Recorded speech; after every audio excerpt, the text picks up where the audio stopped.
Welcome to my first review filmed entirely in my car. That shows you how tight time is these days. Today we talk about Imperial Crusade Armada, and by the way, this is also a very portable game. Not every game that I have in my collection I would be able to review in my car in a short break between some of my daily activities. This is a game of space combat. I bought it through Kickstarter. Actually, this was one of the first projects I ever backed on Kickstarter, and definitely the first one that I received, but I haven't played it for a while. Then recently my interest for miniature games, of course, convinced me to take it off the shelf and give it a spin, because this is a miniature game. It is a miniature game in which two players can play large battles, and the units are represented by plastic cards. Basically, they look like credit cards in terms of shape and also the material. And there are two models of a ship on each card. This is just a sample card. Now, how does it work? Ships have several stats. What you see here is agility, very important. It is used for initiative and for combat. At the beginning of each turn, the players roll for initiative, and they have a bonus based on the capabilities of the ships. Some ships may have special abilities printed here that will grant modifiers to the initiative roll. And then after that, the player with the highest initiative will activate his first ship, starting in order of agility. The ships with high agility go first, those with a lower value in agility go next. A ship that is activated can move, then rotate, and then attack. Important stat here is power. A ship moves up to its power, well, the power points that you spend for movement times the speed of the ship, which is here in this arrow here. If I cross 3 boxes here, then I can move 9 inches with this ship. Power is important because it is the resource that you use both for combat and movement.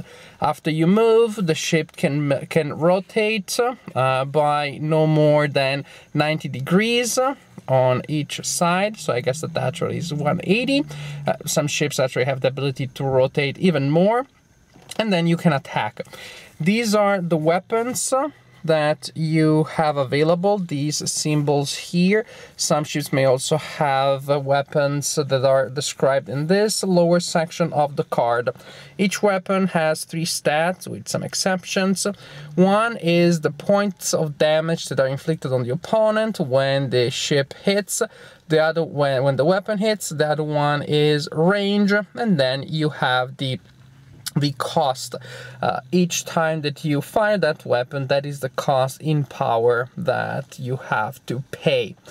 How does it work? Pretty simple. You roll 1d10, you apply modifiers that may apply based on your abilities and the circumstances, and you're rolling against the agility of the opponent. If you hit, you inflict the amount of damage printed on top of the weapons stats, and as you can see, weapons are different because they may act in slightly different ways. They have different modifiers. Some may be able to attack multiple ships at the same time, for example. But the general idea is that when you hit with your weapon, you will inflict damage on the shield of the opponent. It may be rear shield or front shield, depending on the orientation of your opponent. You cross off the points that you have inflicted on the opponent, and if you're firing through the rear shield or the front shield of an opponent, and the opponent doesn't have any front shield or rear shield boxes available anymore, then the damage goes through the shields and goes directly into the structure. And the structure, if that is that thing that when goes down to 0, it means that the card is destroyed, that your ship is destroyed. Also here you have sensors, and these can be used to give modifiers to your ship when is attacking or defending, or to the other ships, for example, the ship that you're targeting, to reduce its its number to hit. And in the original rules, you could use the sensor of any ship on the board at any time against any ship on the board. There is a correction to the rules that says that only the attacking ship and the target ship can use sensors during that attack, which makes to me much more sense. You have other abilities here that customize the ships more, a cost because you will agree on battles of a certain size based on the total cost of the ships that you have. And then some ships also have the ability of launching fighters. The number here is the number of fighters that this ship is carrying. Fighters are represented by tokens. They have standard stats. They're much less complex than this card. They don't have anything printed on them. They simply move by up to a fixed amount of points, and they fire with a fixed amount of power, and so on and so forth. They're smaller. They don't hit as often. They're not as powerful, but they're fast and they're very agile. There are a lot of them, and you can use them to overwhelm or try to overwhelm large enemies. This is pretty much how the game works. You may have scenarios in which a lot of these ships are facing each other and just trying to destroy each other. The rule book also has some options and some ideas for other types of scenarios, but generally speaking, it is pretty much a simple game of combat with these very portable, very durable ships, and each turn you will mark the things that apply, hits and power that you spend on the card. At the end of each turn, you pretty much erase all marks with the exception of the structural marks. Those remain. Also, as you take hits to your structure, your front shields and your sensors become reduced. They get reduced and your overall capability is reduced too. But as I said, this is the general idea. Move your cards, rotate them, fight against the opponent, and see what happens next. This is a game that I like, or that has several things that I like, but not a game that I love. On the plus side, the game is very portable. It is just a game that you can carry with you, a couple of cards in your pocket, and then with a die, a marker, and something to measure. That's it. You can set up the game anywhere. It is a game where you can customize things a lot. Ships have a lot of abilities. Some ships ram other ships, pretty much launching suicide attacks. Other ships are stealthy. There are a lot of different ships that do different things, and different ships that have different sizes. You may have a fleet made of many medium or small size ships, and then the other faction, the other side, is represented by one simple gigantic monster that is just so powerful and costs so many points that is the only ship that the side can field. And then you have a sort of like ogre type situation.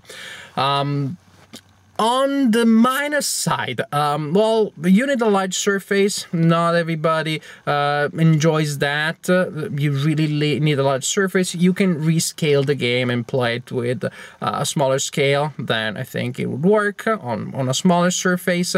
The rules are not perfectly written. There are areas of ambiguity, things that seem to be underexplained. And when you go online and look for information, I kind of had the impression that the game was maybe released a little too early, a little undercooked, just because the designer is very supportive. The designer is there talking to the players and answering questions. He's very available, but at the same time he really seems to still be looking for feedback, and things about the rules are changed over time, and some significant changes have been made since the game was released, which is, I believe, less than a year ago.